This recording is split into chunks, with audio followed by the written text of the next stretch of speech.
Well, we've done it. We've finally hit the last of the side games until Kingdom Hearts 3. No. Stop mentioning Union Cross. Its servers have been shut down. I can't do that one. Honestly, it's been a fun ride with differing mechanics through the games. Whether they were good or not will be a topic of discussion with my therapist. Anyways, let's get right into it. So, the combat of this game is nearly the exact same as Birth by Sleep, for better or worse. Enemies don't stagger properly, and it seems like enemies will just casually break through your second chance if they feel like it. But I actually like this game a bit more. The reason being, you have teammates. Teammates that you have to create, mind you, named Dream Eaters, but each one of them can give you different skills through link points. They also have their own movesets that get expanded upon as they level up, so you can set up your party with multiple tanks, healers, or DPS depending on your playstyle.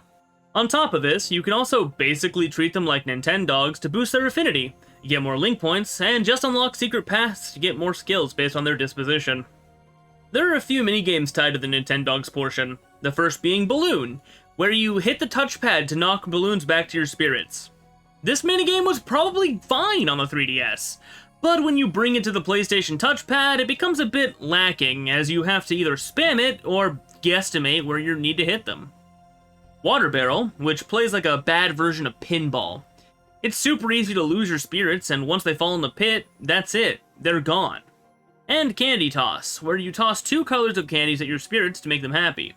This was the most responsive and easiest minigame to deal with, as you weren't constantly fighting a losing battle against the very controls themselves. Dives are an interesting replacement for the Gummy Ship missions, but somehow even worse. You have your basic dive attack, a dodge, and a magic spell.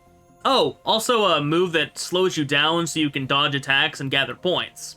These are quite annoying, as some are boss fights, while others just require you to grab points to complete it, and it all runs on a timer, so if you aren't fast enough, all you get is the bronze rank. So, you don't actually set foot on the island here, and you also can't play as Riku, but you do fight Ursula here on a raft before you open your first sleeping keyhole and go about your adventure. Traverse Town has got some secrets to show us this time around.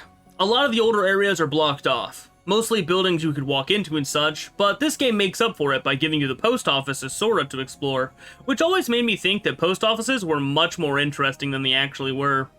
There are also 2 districts we've never seen before, as well as a botanical garden that we can explore.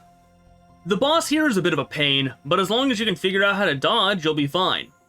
Riku also awakens here and finds people talking about a game called The World Ends With You, but when he asks them what they're talking about, they get kidnapped.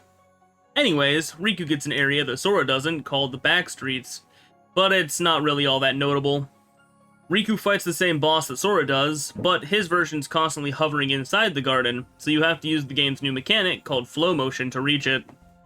Flow Motion is fun at the beginning of the game, but kind of devolves into nothing more than a mobility tool later on. From completing Traverse Town the first time, both characters get the Keyblade Skull Noise, which I like the fact that it tries to combine the feeling of the Keyblade with the overall vibe from The World Ends With You. When you come back to Traverse Town later in the game, you have to trap the next boss in District 3, where it engages Sora in a boss rush and then escapes into another world. Honestly, besides the first boss fight with Riku, I have no problems with this world. After the second boss fight, you get this Keyblade called the Knockout Punch, which looks like the fist of the first boss of the area, but I don't really hate this design. This game also introduces unique mechanics per world again, much like Recoded, these being called reality shifts.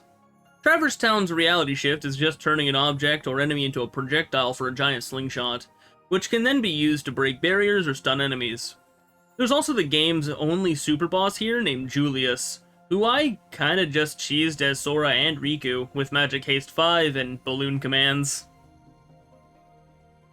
This world is vastly different between the 2 characters, with Sora wandering through the catacombs and finding secret tunnels which lead him to the home base of the Gypsies, while Riku goes to the outskirts of town to stop Frollo and gets knocked out. Relatedly, I like Riku's playthrough more, as it's more cohesive, and I'm able to find my way around a bit easier. Meanwhile, with Sora's pathing, I have to play with all sorts of vertical maze-like areas, which aren't all that hard in hindsight. This is the second boss in a row where Riku's is worse simply because it flies, while also being the exact same boss as Sora's, which is a common theme I suppose. The Keyblade from this world is called Guardian Bell, which feels a bit minimalistic to me. However, I do like the gargoyles and the hilt. The unique mechanic in this world is a sort of ley line, where you go from point to point as either a mobility tool, or to damage all the enemies along the line. Up next is the Tron World. And this area feels like it just drones on and on, with both characters going through a gauntlet of mediocrity until they get to the throne ship. But I digress. The enemies here were the first ones to make me feel like I needed to go out of my way to get once more in Leaf Bracer, as they would constantly cancel my healing or just ignore my health and kill me out of sheer spite. There are a lot of things that you can use flow motion on in this world, be it intentional or not. You have to use the world's unique mechanic in order to progress through the area, with its unique mechanic being a weird sort of hacking, where you can make an enemy attack your enemies rather than you, prize shot / box, which is supposed to make enemies drop health and money prizes, and auto-destruct, which makes it explode. There's an extra command when dealing with the ships, which is transport, which allows you to use them to get around. Riku's boss here is yet another flying nightmare, which surprisingly isn't all that bad this time around. Sora has to fight Evil Tron, or as they call him, Rinsler, with his fight being a lot more defensive, as he doesn't stagger properly, so the only viable option is just to use Counter Rush on him. The Keyblade you get from this world is called Dual Disc, and it is easily one of the worst designs in my opinion. But of course, I've never liked Tron to begin with. So this is the Pinocchio world, and honestly, if all the worlds were like this, where Riku and Sora deal with completely different areas the entire way through, I'd like the game a lot more. Riku's run through the world is the inside of Monstro, allowing Riku to atone for his past mistakes. Monstro is a lot bigger on the inside this time. Considering there's this one giant room that once you hit Monstro's... what is this? Tonsils? He has multiple. You know what? Whatever. You hit these and the room fills with giant platforms. Meanwhile, Sora gets to wander the amusement park to find Pinocchio with Jiminy Cricket to get him to go home before he turns into a donkey. But of course, they're too late, and he's already begun the transformation. You get to go through different rooms and attractions, with the scariest one being this clown in the hallway that stares at you the entire time. Eventually, they get news that Geppetto has been eaten by Monstro, and they decide to go to the bottom of the ocean to find the whale and help Geppetto. Here's where the fights heavily differ. The boss fights are the same creature, but Riku's jumps from the floor to the ceiling multiple times, while Sora has a sort of arena around the frozen body of Monstro, where he has to fight the thing. Riku has to hit the tonsils in order to flip the room, and Sora ends off the fight by riding on Monstro in a bubble. By the way, that bubble is actually the world's unique mechanic, allowing you to trap enemies in the bubble and deal damage to all of them at the same time. The Keyblade Sora gets here is called Ferrous Gear, and it has an interesting design that had me questioning how one would go about hollowing out a giant gear to put a clock in it.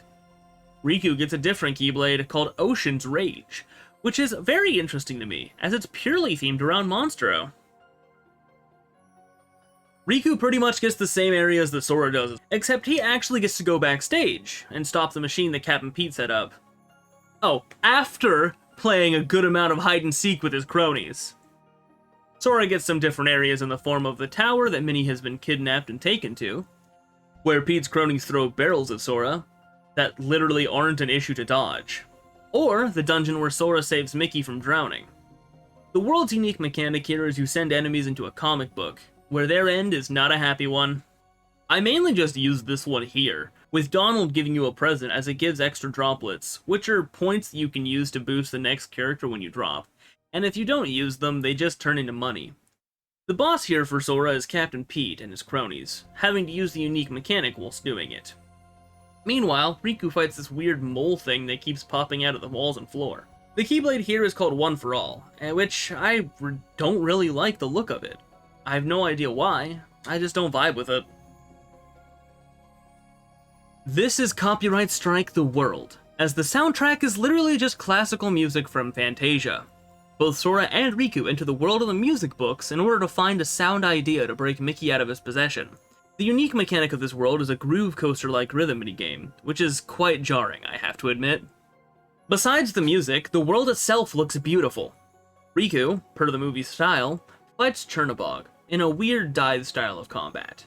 Sora fights the enemy that escaped him back in Traverse Town, and I hate this fight. The flow motion grind rail part is annoying, and the worst part of the fight, being at both the beginning and end, with no healing and no way of dodging the purple projectiles. Not to mention, if you're barely too late on the boulder, you just end up losing most of your health.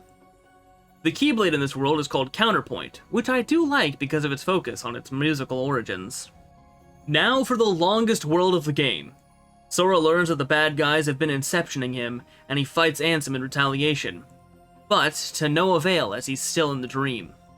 Riku finds Sora sleeping and is attacked by an enemy named Anti-Blackcoat, which is supposed to be a representation of Riku within Sora's dreams, as they were let off track of their test and have been in Sora's dreams this entire time. After this, he fights Ansem himself. The first phase isn't too hard if you have Balloonra, and if the game gives you the reality shift here, which is cutting 4 chains by hitting the white link within 3 cuts, as that puts Riku on the ground with his spirits to kick Ansem in the shins. Ansem's second phase is mainly just damage him, and then get launched a mile away only to close back in to attack again. After Ansem finally goes down, we hear familiar music, and oh god, it's Mysterious Figure again! Young Xehanort isn't as difficult as his BBS counterpart, mainly dying to Balloonra and trying to set the fight back to the beginning, but failing when you once again use the reality shift. You get Sora back from the clutches of Xehanort 13, but he's still sleeping. You need to go into his dreams once more to wake him, and when you do, you fight the final boss of the game. Ventus Armor Nightmare. Wonderful name, guys. Which can once again be cheesed with Balloonra. Honestly, I love this spell. It makes the jankiness brought over from BBS bearable. So, the last game before 3A. It's weird to be this far into the series at this point, but a welcome experience nonetheless. So, how does this game rank up for me? Well, I have to deduct a few points for being BBS again, but just a bit better. While not using the command deck as well as Recoded. But add a few back for the unique mechanics, so I'd give this game a 7 out of 10, as I really do find it enjoyable, although it definitely isn't my favorite.